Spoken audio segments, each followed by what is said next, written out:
Welcome. Thank you for joining us for another Story by Fire. Tonight, The Adventure of the Cheap Flat, brought to you by Agatha Christie, featuring that well-known detective, Hercule Poirot. The Adventure of the Cheap Flat. So far, in the cases which I have recorded, Poirot's investigations have started from the central fact, whether murder or robbery, and have proceeded from thence by a process of logical deduction to the final triumphant unraveling. In the events I am now about to chronicle, a remarkable chain of circumstances led from the apparently trivial incidents which first attracted Poirot's attention to the sinister happenings which completed a most unusual case. I had been spending the evening with an old friend of mine, Gerald Parker. There had been perhaps about half a dozen people there besides my host and myself, and the talk fell as it was bound to do sooner or later wherever Parker found himself, on the subject of house hunting in London. Houses and flats were Parker's special hobby. Since the end of the war, he had occupied at least half a dozen different flats and maisonettes. No sooner was he settled anywhere than he would light unexpectedly upon a new find, and would forthwith depart bag and baggage. His moves were nearly always accomplished at a slight pecuniary gain, for he had a shrewd business head, but it was sheer love of the sport that actuated him, and not a desire to make money at it. We listened to Parker for some time with the respect of the novice for the expert. Then it was our turn, and a perfect babble of tongues was let loose. Finally, the floor was left to Mrs. Robinson, a charming little bride who was there with her husband. I had never met them before, as Robinson was only a recent acquaintance of Parker's. "Talking of flats," she said, "have you heard of our piece of luck, Mr. Parker? We've got a flat at last! In Montague Mansions." "Well," said Parker, "I've always said there are plenty of flats at a price." "Yes, but this isn't at a price. It's dirt cheap. £80 a year." "But Montague Mansions is just off Knightsbridge, isn't it? Big, handsome building? Or are you talking of a poor relation of the same name stuck in the slums somewhere?" No, it's the Knightsbridge one. That's what makes it so wonderful." "Wonderful is the word. It's a blinking miracle." "But there must be a catch somewhere. Big premium, I suppose?" "No premium." "Oh, hold my head, somebody," groaned Parker. "But we've got to buy furniture," continued Mrs. Robinson.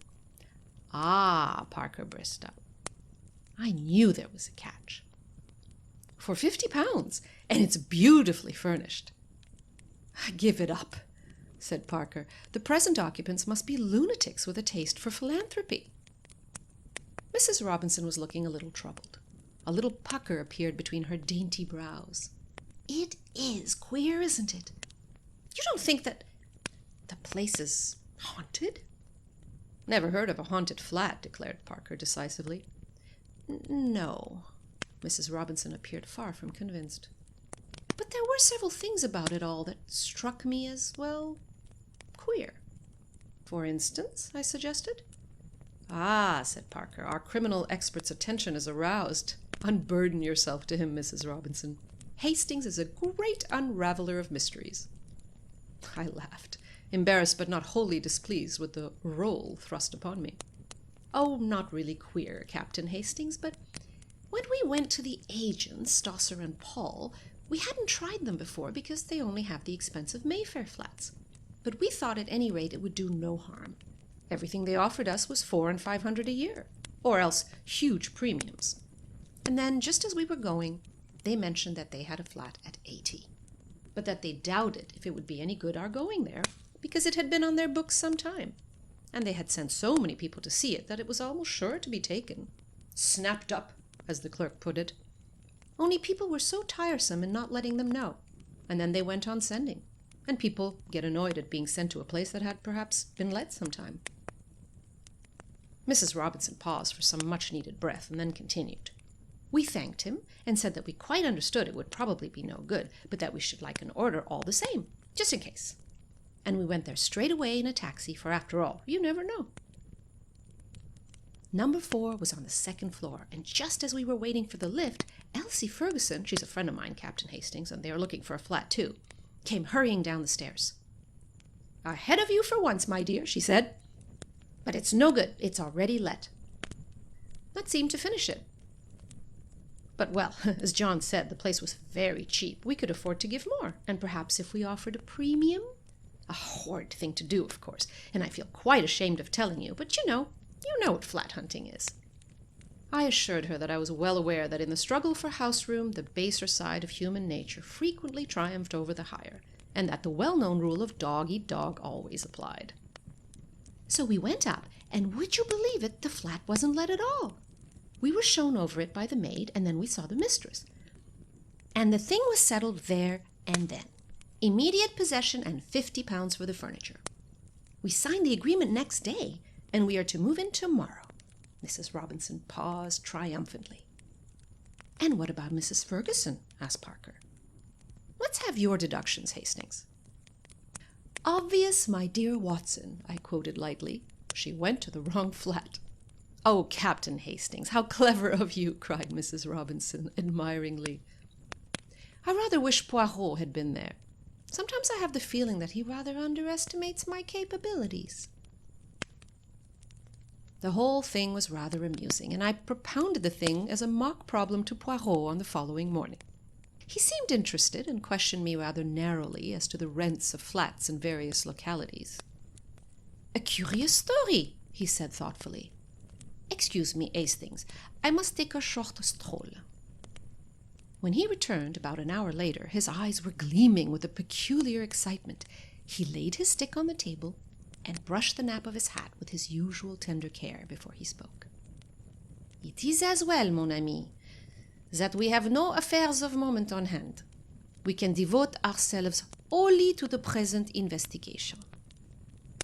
"What investigation are you talking about?" "The remarkable cheapness of your friend, Mrs. Robinson's new flat." "Poirot, you are not serious." "I am most serious. Figure to yourself, my friend, that the real rent of those flats is £350. I have just ascertained that from the landlord's agents. And yet, this particular flat is being sublet at £80. Why? There must be something wrong with it. Perhaps it is haunted, as Mrs. Robinson suggested." Poirot shook his head in a dissatisfied manner.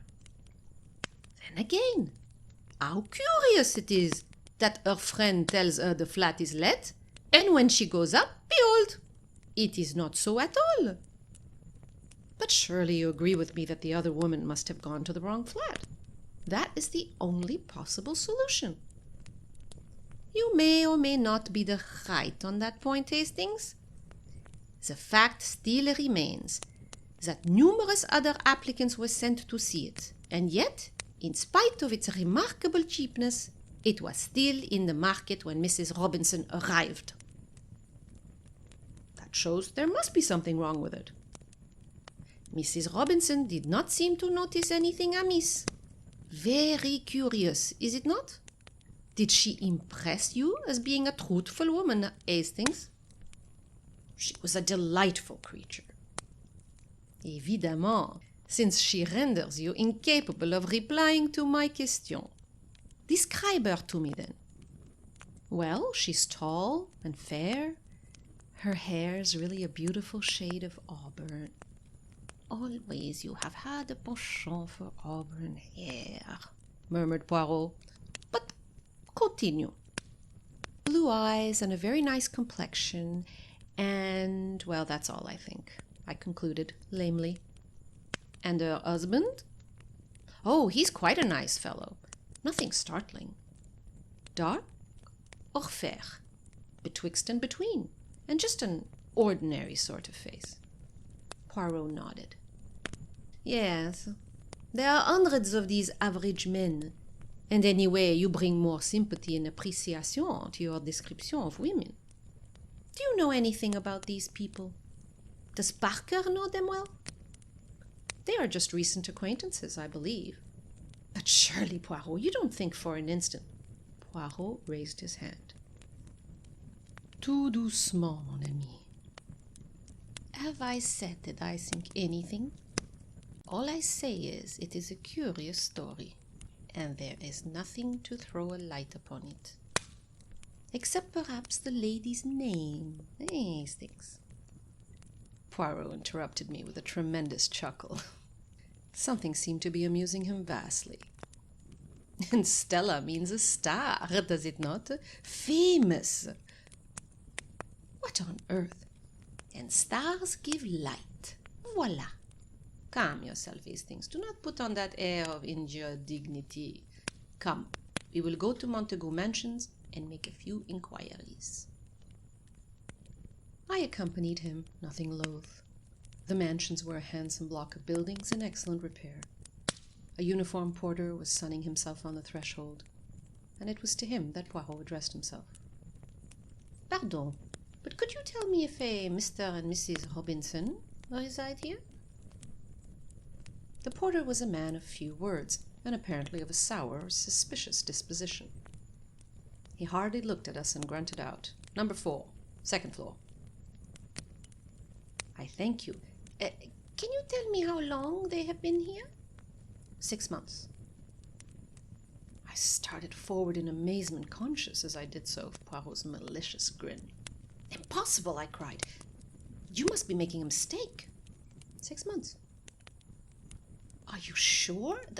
The lady I mean is tall and fair, with reddish gold hair, and—" "That's her," said the porter.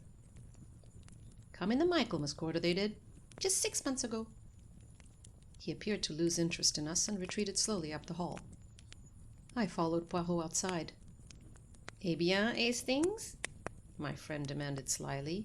"Are you so sure now that delightful women always speak the truth?" I did not reply. Poirot had steered his way into Brompton Road before I asked him what he was going to do and where we were going. "To the house agents again, Hastings. I have a great desire to have a flat in Montague Mansions. If I am not mistaken, several interesting things will take place there before long." We were fortunate in our quest. Number 8 on the 4th floor was to be let furnished at 10 guineas a week. Poirot promptly took it for a month. Outside in the street again, he silenced my protests. "But I make money nowadays. Why should I not indulge a whim? By the way, Hastings, have you a revolver?" "Yes, somewhere," I answered, slightly thrilled. "Do you think—" "That you will need it? It is quite possible. The idea pleases you, I see. Always the spectacular and romantic appeals to you." The following day saw us installed in our temporary home. The flat was pleasantly furnished. It occupied the same position in the building as that of the Robinsons, but was 2 floors higher. The day after our installation was a Sunday. In the afternoon, Poirot left the front door ajar and summoned me hastily as a bang reverberated from somewhere below. "Look over the banisters. Are those your friends? Do not let them see you." I craned my neck over the staircase.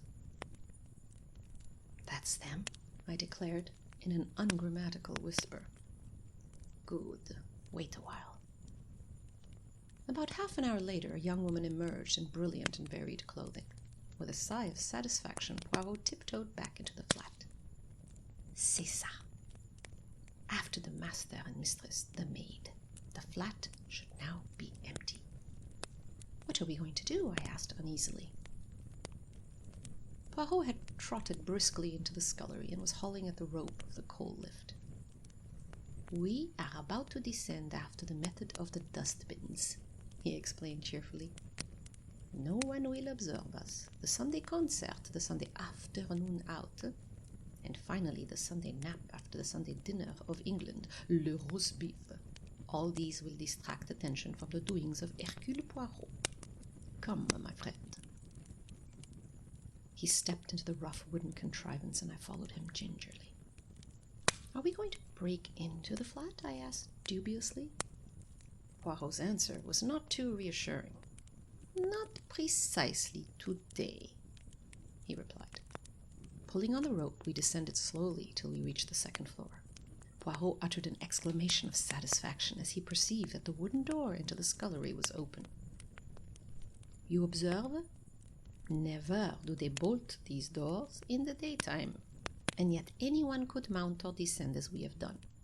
At night, yes, though not always then, and it is against that we are going to make provision. He had drawn some tools from his pocket as he spoke, and at once set deftly to work, his object being to arrange the bolt so that it could be pulled back from the lift. The operation only occupied about 3 minutes.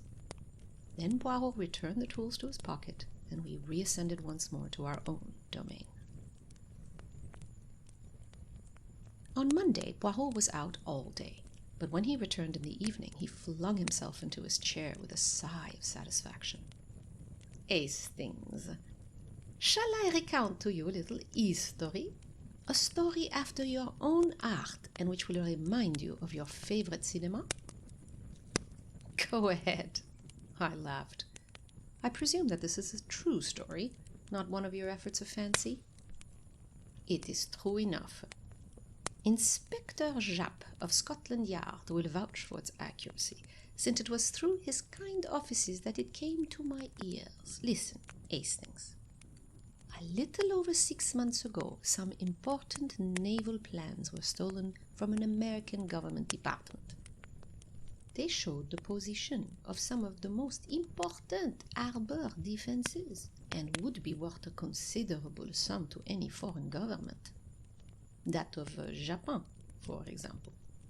Suspicion fell upon a young man named Luigi Valdarno, an Italian by birth, who was employed in a minor capacity in the département and who was missing at the same time as the papers. Whether Luigi Valdarno was the thief or not, he was found 2 days later on the east side in New York, shot dead.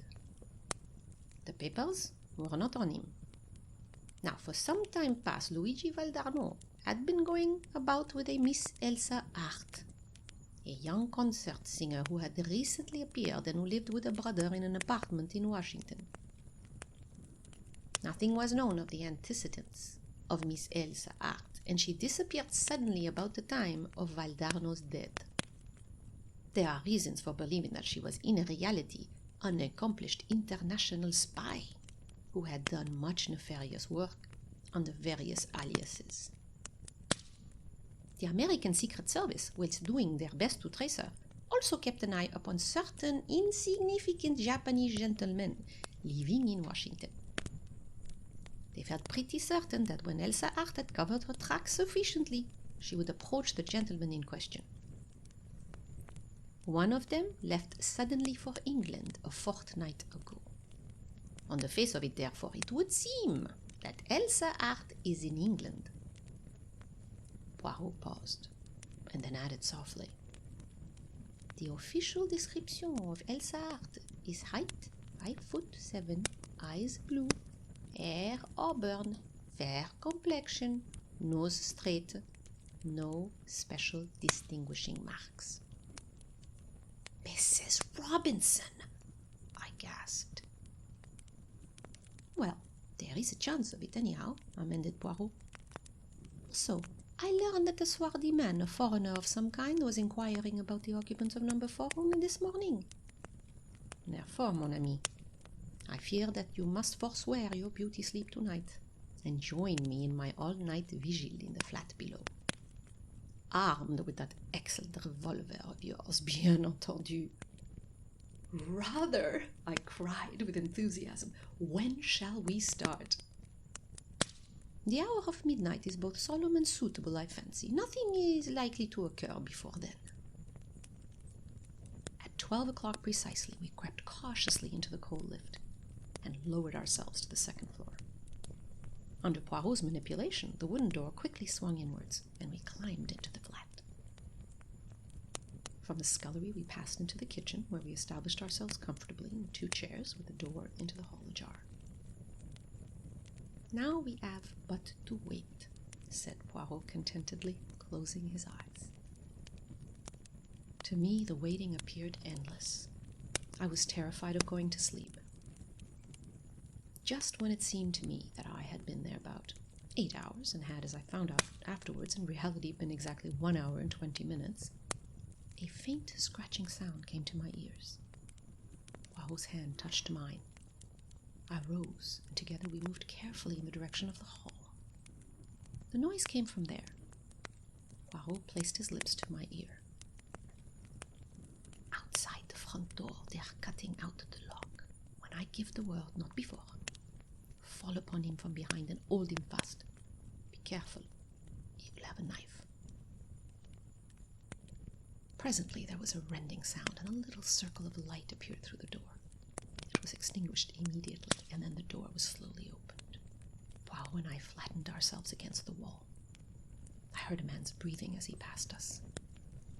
Then he flashed on his torch, and as he did so, Poirot hissed in my ear, "Allez!" We sprang together. Poirot, with a quick movement, enveloped the intruder's head with a light woolen scarf whilst I pinioned his arms. The whole affair was quick and noiseless. I twisted a dagger from his hand, and as Poirot brought down the scarf from his eyes, whilst keeping it wound tightly round his mouth, I jerked up my revolver where he could see it, and understand that resistance was useless. As he ceased to struggle, Poirot put his mouth close to his ear and began to whisper rapidly. After a minute, the man nodded. Then, enjoining silence with a movement of the hand, Poirot led the way out of the flat and down the stairs. Our captive followed, and I brought up the rear with the revolver. When we were out in the street, Poirot turned to me. "There is a taxi waiting, just round the corner. Give me the revolver. We shall not need it now." "But if this fellow tries to escape?" Poirot smiled. "He will not." I returned in a minute with the waiting taxi. The scarf had been unwound from the stranger's face, and I gave a start of surprise. "He's not a chap!" I ejaculated in a whisper to Poirot. "Observation was always your strong point, Hastings. Nothing escapes you. No, the man is not a chap. He's an Italian." We got into the taxi, and Poirot gave the driver an address in St. John's Wood. I was by now completely fogged. I did not like to ask Poirot where we were going in front of our captive, and strove in vain to obtain some light upon the proceedings. We alighted at the door of a small house standing back from the road. A returning wayfarer, slightly drunk, was lurching along the pavement and almost collided with Poirot, who said something sharply to him which I did not catch. All three of us went up the steps of the house. Poirot rang the doorbell and motioned us to stand a little aside. There was no answer, and he rang again, and then seized the knocker, which he plied for some minutes vigorously. A light appeared suddenly above the fanlight, and the door was opened cautiously a little way. "What the devil do you want?" a man's voice demanded harshly. "I want the doctor. My wife is taken ill." "There's no doctor here." The man prepared to shut the door, but Poirot thrust his foot in adroitly. He became suddenly a perfect caricature of an infuriated Frenchman. "What you say? There is no doctor. I will have the law of you. You must come. I will stay here and ring and knock all the night." "My dear sir," the door was opened again. The man, clad in a dressing gown and slippers, stepped forward to pacify Poirot, with an uneasy glance round. "I will call the police." Poirot prepared to descend the steps. "No, don't do that, for heaven's sake!" The man dashed after him. With a neat push, Poirot sent him staggering down the steps. In another minute, all three of us were inside the door, and it was pushed to and bolted. "Quick, in here!" Poirot led the way into the nearest room, switching on the light as he did so. "And you, behind the curtain." "Si, signor," said the Italian, and slid rapidly behind the full folds of rose-colored velvet which draped the embrasure of the window. Not a minute too soon, just as he disappeared from view, a woman rushed into the room. She was tall, with reddish hair, and held a scarlet kimono round her slender form. "Where is my husband?" she cried with a quick, frightened glance. "Who are you?" Poirot stepped forward with a bow. "It is to be hoped your husband will not suffer from a chill. I observed that he had slippers on his feet, and that his dressing gown was a warm one."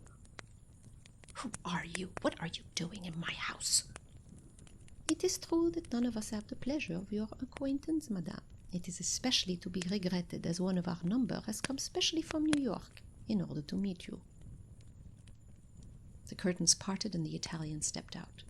To To my horror, I observed that he was brandishing my revolver, which Poirot must doubtless have put down through inadvertence in the cab. The woman gave a piercing scream and turned to fly, but Poirot was standing in front of the closed door. "Let me by!" she shrieked. "He will murder me!" "Who was it that croaked Luigi Valdarno?" asked the Italian hoarsely, brandishing the weapon and sweeping each one of us with it. We dared not move.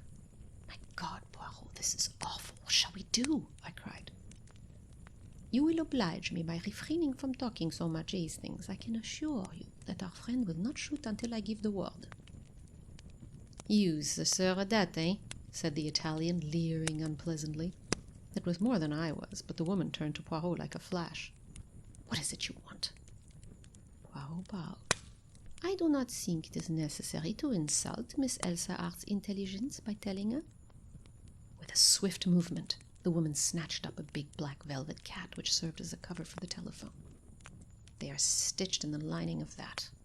"Clever," murmured Poirot appreciatively. He stood aside from the door. "Good evening, madame. I will detain your friend from New York whilst you make your getaway." "What a fool!" roared the big Italian, and raising the revolver he fired point-blank at the woman's retreating figure, just as I flung myself upon him. But the weapon merely clicked harmlessly, and Poirot's voice rose in mild reproof. "Never will you trust your old friend, Hastings. I do not care for my friends to carry loaded pistols about with them, and never would I permit a mere acquaintance to do so." "No, no, mon ami." This to the Italian, who was swearing hoarsely. Poirot continued to address him in a tone of mild reproof. "See now what I have done for you. I have saved you from being hanged. And do not think that our beautiful lady will escape. No, no. The house is watched, back and front. Straight into the arms of the police they will go. Is not that a beautiful and consoling thought? Yes, you may leave the room now, but be careful, be very careful. He is gone." And my friend Hastings looks at me with eyes of reproach. "But it was all so simple. It was clear from the first that out of several hundred, probably, applicants for number 4, Montague Mansions, only the Robinsons were considered suitable. Why? What was there that singled them out from the rest? At practically glance. Their appearance? Possibly, but it was not so unusual. Their name, then. But there's nothing unusual about the name of Robinson," I cried. "It's quite a common name."